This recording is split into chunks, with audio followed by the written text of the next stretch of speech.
ഫെലിസ്തീനയുടെ പാളയത്തിൽ നിന്ന് ഗഥ്യനായ ഗോലിയാത്ത് എന്ന ഒരു മല്ലൻ ഇസ്രായേലിന് നേരെ യുദ്ധത്തിനായി വന്നു. അവന് തലയിൽ ഒരു താമ്ര ശിരസ്ത്രവും 5000 ശേക്കൽ തൂക്കമുള്ള ഒരു താമ്ര കവചവും താമ്രം കൊണ്ടുള്ള കാൽച്ചട്ടയും ചുമലിൽ താമ്രം കൊണ്ടുള്ള ഒരു വേലും ഉണ്ടായിരുന്നു.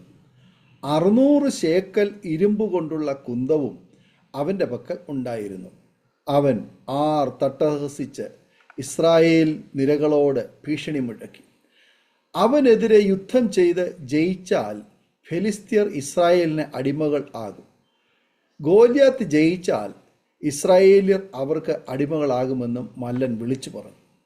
ഏലാ താഴ്വര യുദ്ധത്തിൻ്റെ താഴ്വര, ശത്രുഭീഷണി മുഴക്കുന്ന താഴ്വര, സാത്താനെ എതിർക്കുന്ന താഴ്വര. ഗോലിയാത്ത് സാത്താനാകുന്ന ശത്രുവിൻ്റെ പ്രതിരൂപമാണ്. ഗോലിയാത്ത് എന്ന മല്ലനെ തോൽപ്പിക്കുവാൻ ദാവീദ് എന്ന ദൈവത്തിൻ്റെ ഹൃദയപ്രകാരമുള്ള അഭിഷേകമുള്ളവൻ കടന്നു വരുന്നു. ദാവീദിന് യുദ്ധനൈപുണ്യം ഇല്ല, യുദ്ധം ചെയ്ത പാരമ്പര്യവും ഇല്ല. എന്നാൽ ഇസ്രായേൽ സേനകളെ നിന്ദിക്കുന്ന ഫെലിസ്ത്യ മല്ലനെ കണ്ടപ്പോൾ അവന് കോപം ജ്വലിച്ചു. അവൻ മുന്നോട്ട് വന്ന് ശൗലിനോട് പറഞ്ഞു, ആരും അധൈര്യപ്പെടേണ്ട, അടിയൻ ചെന്ന് ഈ ഫെലിസ്ത്യനോട് അംഗം പൊരുതും എന്ന് പറഞ്ഞു. 1 ശമൂവേൽ 17:32. ദാവീദ് യുദ്ധായുധങ്ങൾ എടുക്കാതെ തൻ്റെ വടിയെടുത്ത് മിനുസമുള്ള 5 കല്ലും എടുത്തു, ഇടയസഞ്ചിയിലിട്ടു, കയ്യിലൊരു കവിണയും എടുത്തു. പലരും അവനെ പിന്തിരിപ്പിക്കുവാൻ ശ്രമിച്ചു.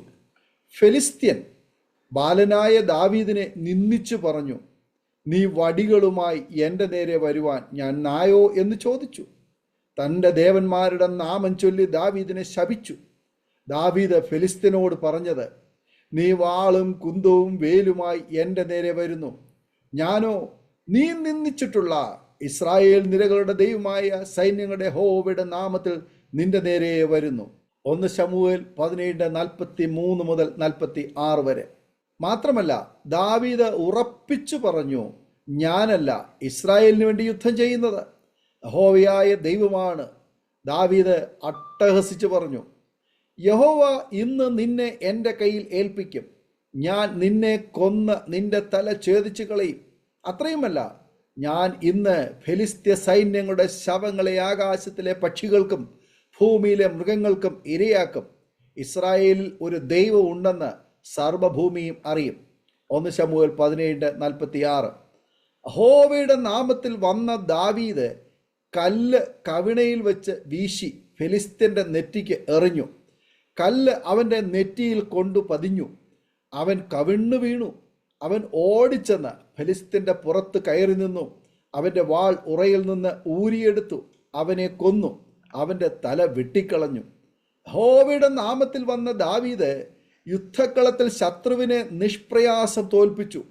ജീവിതത്തിൽ പല താഴ്വരകളിൽ കൂടിയും നമുക്ക് കടക്കേണ്ടതായി വരാം. ശത്രുവാകുന്ന സാത്താൻ യുദ്ധഭീഷണികൾ മുഴക്കുന്നുണ്ടാകാം. സാത്താൻ നമ്മുടെ ജീവിതത്തിൽ പലതരത്തിലുള്ള യുദ്ധങ്ങൾ കൊണ്ടുവരും. അത് ബന്ധുജനങ്ങളിൽ നിന്നാകാം, സ്നേഹിതരിൽ നിന്നാകാം, പുറമേയുള്ളവരിൽ നിന്നും ആകാം. ഭാരങ്ങളും നിരാശകളും ആത്മഹത്യ എന്ന ചിന്തയും പാപമോഹങ്ങളും വിതയ്ക്കുന്നത് സാത്താനാണ്. എന്നാൽ ഒന്ന് നാം മനസ്സിലാക്കണം, നാം ജഡരക്തങ്ങളോട് പോരാടരുത്. അപ്പോസ്തലനായ പൗലോസ് ഇക്കാര്യം വ്യക്തമായി പ്രതിപാദിക്കുന്നുണ്ട്.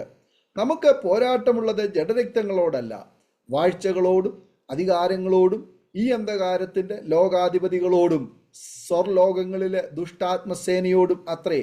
എഫെസ്യർക്കെഴുതിയ ലേഖനം 6:12.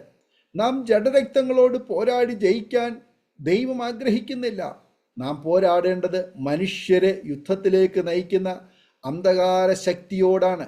യുദ്ധം യഹോവയ്ക്കുള്ളതാണ്. നാം ഏത് സാഹചര്യത്തിലാണെങ്കിലും കർത്താവ് നമുക്ക് വേണ്ടി യുദ്ധം ചെയ്യും. ദാവീദ് യഹോവയുടെ നാമത്തിൽ വെല്ലുവിളിച്ച പോലെ നാമും സാത്താൻ കൊണ്ടുവരുന്ന യുദ്ധങ്ങൾ ജയിക്കുവാൻ യേശുവിൻ്റെ നാമം മുറുകെ പിടിക്കണം. ആ നാമം സ്നേഹമാണ്. ആ നാമം ക്ഷമയുടെ നാമമാണ്, കരുണയുടെ നാമമാണ്. ആ നാമം വഹിക്കുന്നവർ പരിശുദ്ധാത്മാവ് വ്യാപരിക്കുന്നു. സുന്ദരമെന്ന ഗോപുരവാതിൽക്കൽ ഭിക്ഷയാചിച്ചിരുന്നവനോട് പത്രോസ് പറഞ്ഞു, വെള്ളിയും പൊന്നും എനിക്കില്ല, എനിക്കുള്ളത് നിനക്ക് തരുന്നു.